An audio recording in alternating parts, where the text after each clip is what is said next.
Paano nga ba kumuha ng bahay o kondo kung ikaw ay nasa abroad?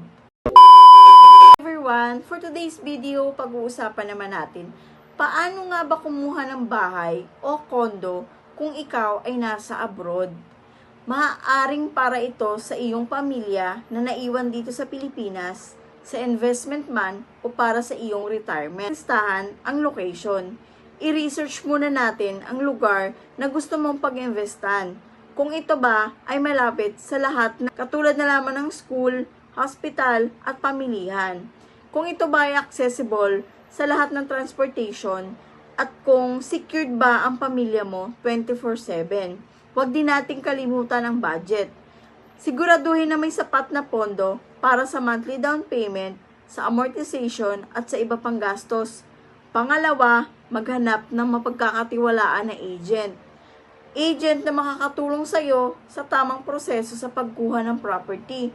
At pangatlo, magpa-schedule ng site viewing. Kung hindi magawa ng physical viewing, pwede din ang virtual tour. O di kaya'y mag-appoint ng isa sa kamag-anak natin na andito sa Pilipinas para i-check ang property na gusto nating bilhin. Pangapat, alamin ang mga dokumentong kinakailangang i-prepare para makapag-avail ng property na napili mo. This is it for today's video. Thank you for watching.